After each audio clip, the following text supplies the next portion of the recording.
नमस्कार मेरे प्रिय भक्तजनों। आइए सुनते हैं शनिवार की व्रत की कथा एवं विधि। इस दिन शनि की पूजा होती है। काला तिल, काला वस्त्र, तेल, उड़द शनि को बहुत प्रिय है, इसीलिए इनके द्वारा शनि की पूजा होती है। शनि की दशा को दूर करने के लिए यह व्रत किया जाता है। शनि स्रोत का पाठ भी विशेष लाभदायक सिद्ध होता है। कथा: एक समय सूर्य, चंद्रमा, मंगल, बुध, बृहस्पति, शुक्र, शनि, राहु और केतु इन ग्रहों में आपस में झगड़ा हो गया कि हम में सबसे बड़ा कौन है। सब अपने अपने को बड़ा कहते थे।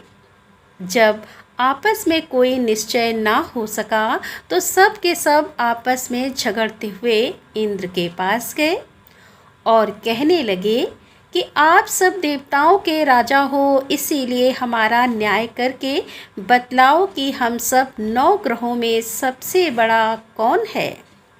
तब राजा इंद्र इनका प्रश्न सुनकर घबरा गए और कहने लगे कि मुझ में यह सामर्थ्य नहीं है जो किसी को बड़ा या छोटा बतलाऊं। मैं अपने मुख से कुछ नहीं कह सकता। हाँ, एक उपाय हो सकता है। इस समय पृथ्वी पर राजा विक्रमादित्य दूसरों के दुख का निवारण करने वाला है, इसीलिए तुम सब मिलकर उन्हीं के पास जाओ, वही तुम्हारे दुखों का निवारण करेंगे। ऐसा वचन सुनकर सभी ग्रह देवता चलकर भूलोक में राजा विक्रमादित्य की सभा में जाकर उपस्थित हुए और अपना प्रश्न राजा के सामने रखा। राजा उनकी बात सुनकर बड़ी चिंता में पड़ गए कि मैं अपने मुख से किसको बड़ा और किसको छोटा बतलाऊं। जिसको छोटा बतलाऊंगा वही क्रोध करेगा, परंतु उनका झगड़ा निपटाने के लिए एक उपाय सोचा कि सोना, चांदी, कांसा, पीतल, सीसा, रांगा, जस्ता, अभ्रक और लोहा 9 धातुओं के 9 आसन बनवाए।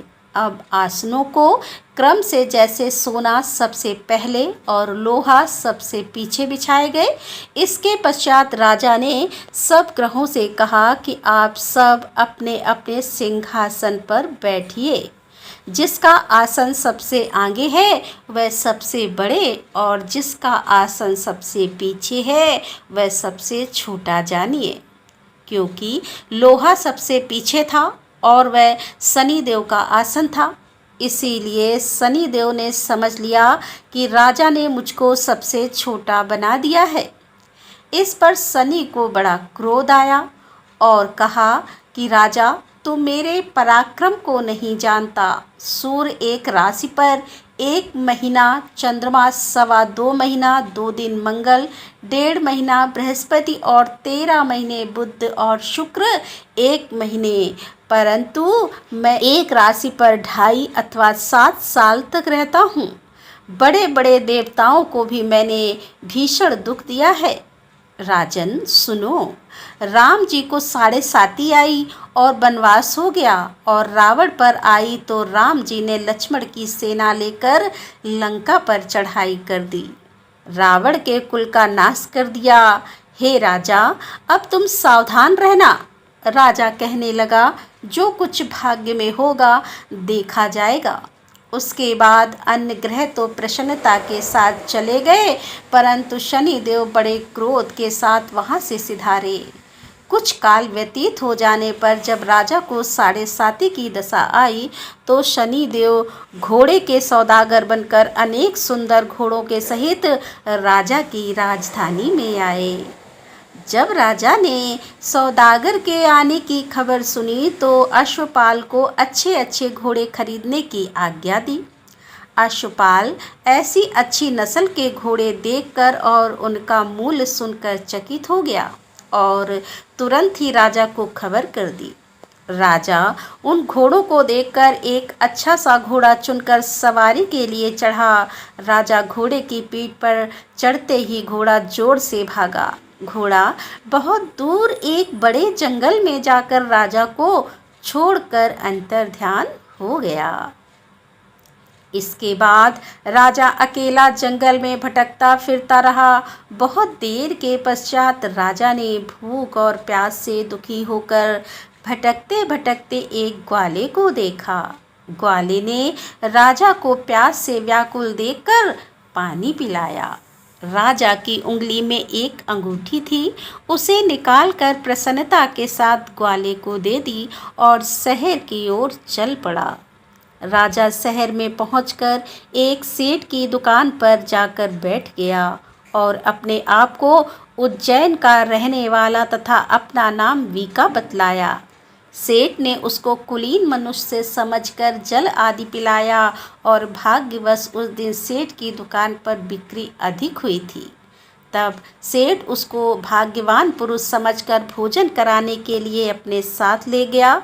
भोजन करते समय राजा ने आश्चर्य की बात देखी कि खूंटी पर हार लटक रहा है और वह खूंटी उस हार को निगल रही है। भोजन के पश्चात कमरे में आने पर जब सेठ को कमरे में हार ना मिला तो सबने यही निश्चय किया कि सिवाय वीका के और कोई इस कमरे में नहीं आया, अतः अवश्य उसी ने हार चोरी किया है। परंतु वीका ने हार लेने से मना कर दिया। इस पर 5-7 आदमी इकट्ठे होकर उसको फौजदार के पास ले गए।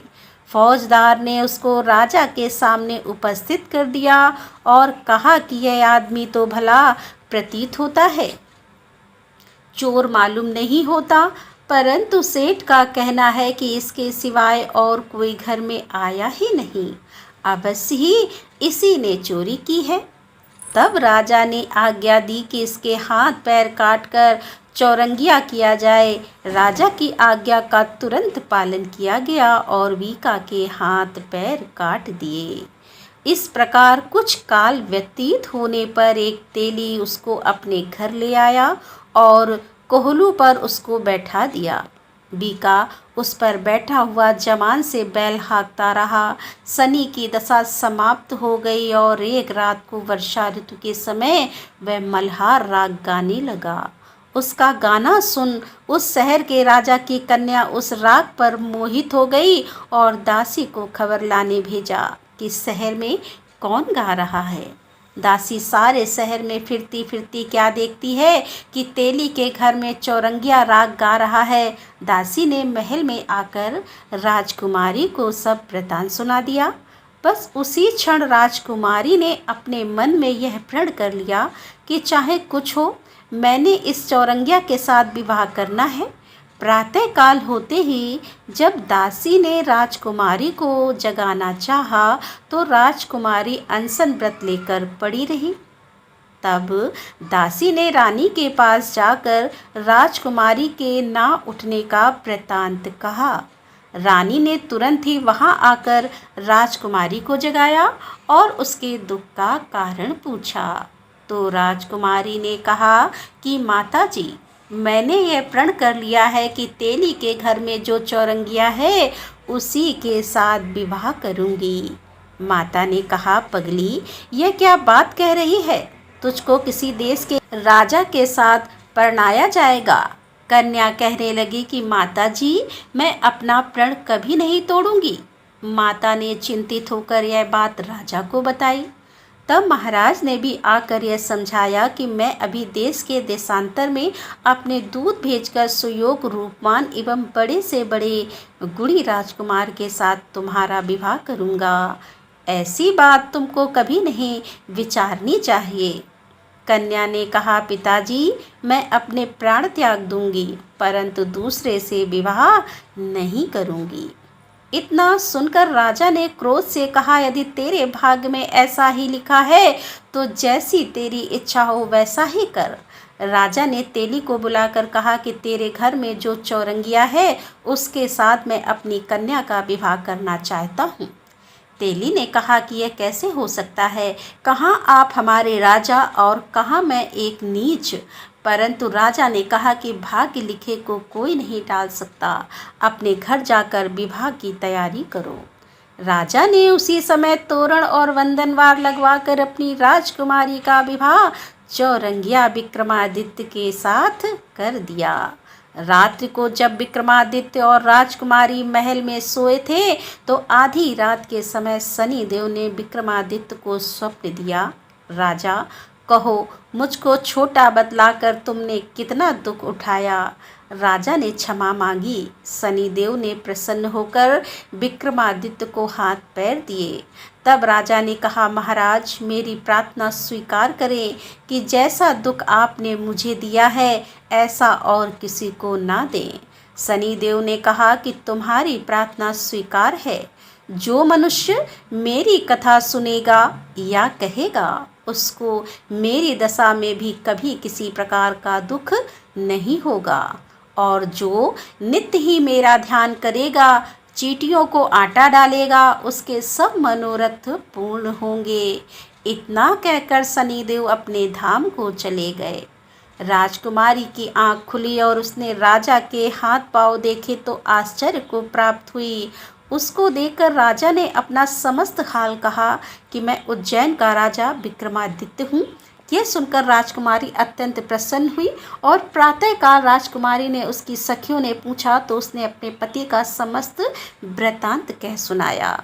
तब सब ने प्रसन्नता प्रकट की और कहा कि ईश्वर ने आपकी मनोकामनाएं पूर्ण कर दी हैं। जब उस सेठ ने यह सुना तो वह विक्रमादित्य के पास आया और राजा विक्रमादित्य के पैरों पर गिरकर क्षमा मांगने लगा कि मैंने आप पर चोरी का झूठा दोष लगाया, अतः आप मुझको जो चाहें दंड दें। राजा ने कहा, मुझ पर शनि देव का कोप था, इसी कारण यह सब दुख मुझको प्राप्त हुआ। इसमें तुम्हारा कोई दोष नहीं है। तुम अपने घर जाकर अपना कार्य करो। सेठ बोला कि मुझे तभी शांति होगी जब आप मेरे घर चलकर प्रीतिपूर्वक भोजन करेंगे। राजा ने कहा, जैसी आपकी मर्जी हो वैसा ही करें। सेठ ने अपने घर जाकर अनेक प्रकार के सुंदर भोजन बनवाए और राजा विक्रमादित्य को प्रीति भोज दिया। जिस समय राजा भोजन कर रहे थे, एक अत्यंत आश्चर्य की बात सबको दिखाई दी। जो खूंटी पर पहले हार निकल रही थी वह अब हार उगल रही थी। और जब भोजन समाप्त हो गया तो सेठ ने हाथ जोड़कर बहुत सी मोहरें राजा को भेंट की और कहा कि मेरे श्री कंवर नामक एक कन्या है, उसका पाणी ग्रहण आप करें। इसके बाद सेठ ने अपनी कन्या का विवाह राजा के साथ कर दिया और बहुत सा दान दहेज आदि दिया। इस प्रकार कुछ दिनों तक वहां निवास करने के पश्चात विक्रमादित्य ने शहर के राजा से कहा कि अब मेरी उज्जैन जाने की इच्छा है। फिर कुछ दिन के बाद विदा लेकर राजकुमारी मन भावनी सेठ की कन्या श्री कंवरी तथा दोनों जगह के दहेज में प्राप्त अनेक दास दासी, रथ, पालकियां सहित विक्रमादित्य उज्जैन की तरफ चले। जब शहर के निकट पहुँचे और प्रवासियों ने राजा के आने का संवाद सुना तो समस्त उज्जैन की प्रजा आगवानी के लिए गई। तब बड़ी प्रसन्नता से राजा अपने महल में पधारे। सारे शहर में बड़ा भारी महोत्सव मनाया गया और रात्र की दीपमाला की गई। दूसरे दिन राजा ने शहर में यह सूचना कराई कि शनिश्चर देवता सभी ग्रहों में सर्वोपरि है।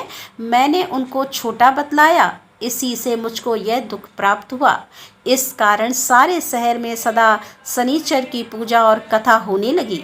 राजा और प्रजा अनेक प्रकार के सुख भोगती रही। जो कोई शनिचर की इस कथा को पढ़ता या सुनता है, शनि देव की कृपा से सब दुख दूर होते हैं।